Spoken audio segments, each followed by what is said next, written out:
Alors moi, je voudrais m'adresser aux professeurs aujourd'hui, c'est-à-dire sur France Inter, à peu près un auditeur sur un, en fait, en moyenne.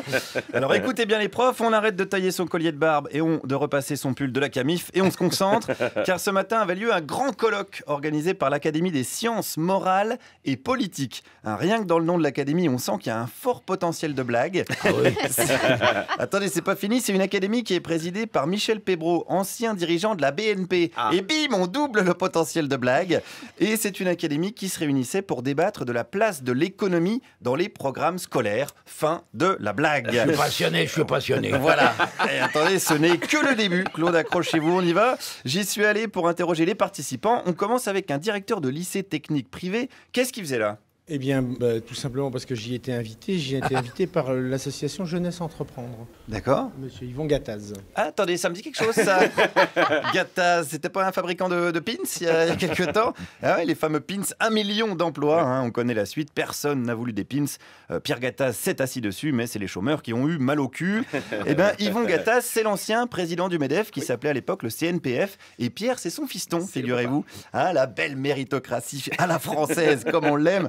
Alors, ce directeur de lycée, qu'est-ce qu'il veut pour les programmes scolaires? Eh bien, il faut déconnecter l'enseignement de l'économie dans l'enseignement général de l'idéologie, tout simplement. Mais de quelle idéologie vous parlez alors? Oh non, je parle de rien du tout. Bah, si vous venez de dire il y a une idéologie. C'est ce qui a été dit tout à l'heure. Il faut que alors laquelle? Il faut que il n'y a pas d'idée. Il faut que l'enseignement de l'économie soit déconnecté des concepts idéologiques. C'est tout. Ouais, c'est tout, mais c'est un peu court, presque jeune homme. Hein. On a l'impression qu'il veut pas dire les choses. C'est la nouvelle droite, hein, la droite recomplexée.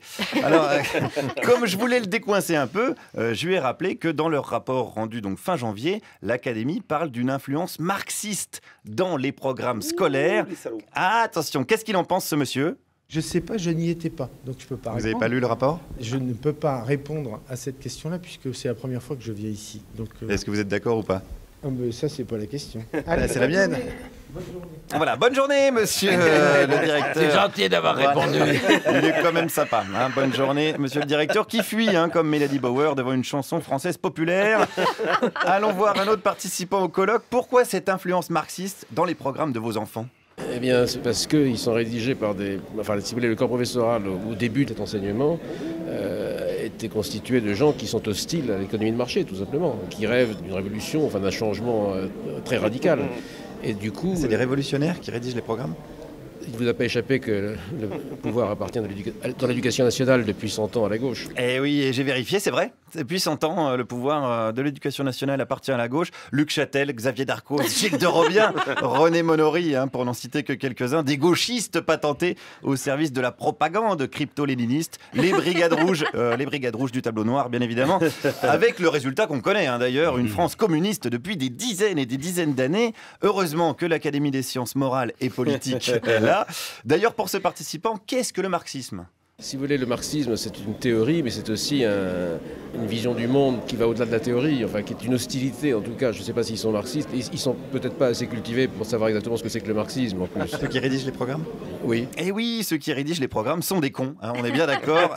Moi, je donnerais les manuels d'histoire directement à Robert Forisson, les programmes de sport à Alex Vizorek, ceux d'économie à Pierre Gattaz, enfin lui ou sa famille, hein, parce qu'on a compris, il y avait un talent héréditaire. Alors, à propos de la famille Gattaz, qu'est-ce qu'il faisait là, cet autre monsieur? Parce que j'étais invité, j'ai aucun... Qui vous a invité? Yvon Gattaz, c'est mon cousin, alors ça facilite les invitations. Ah, vous êtes de la famille Gattaz? Oui. Eh ben oui, pourquoi s'emmerder? Dans la famille Gattaz, je demande le cousin. Putain, c'est plus une académie, c'est un jeu de cette famille, le truc. Il manque plus que le chien pour le dossier économie et croquettes. On aurait la totale. Alors écoutons pour conclure les réflexions du cousin Gattaz. Il n'y a pas un jeune que je connaisse qui connaît quelque chose à l'entreprise ou à l'économie, alors il y a quelque chose quelque part qui merde un peu, quoi. Il faudrait enseigner l'entreprise à l'école. Je pense qu'on pourrait facilement enseigner l'entreprise comme la vie. Et il y a des gens qui y travaillent, il y a un produit, c'est comme une famille. Et je crois qu'on pourrait l'enseigner comme ça, mais aujourd'hui... C'est beau ça, enseigner l'entreprise comme la vie. C'est beau, hein. Ah, c'est très beau, c'est très très beau. Hein. Ça me donne envie de me crever les yeux avec un portrait d'Alain Madelin. Et ça m'inspire une réflexion. Si on arrêtait de mettre de l'argent public dans des académies à la con, peut-être on pourrait enfin parler d'économie et surtout on pourrait en faire.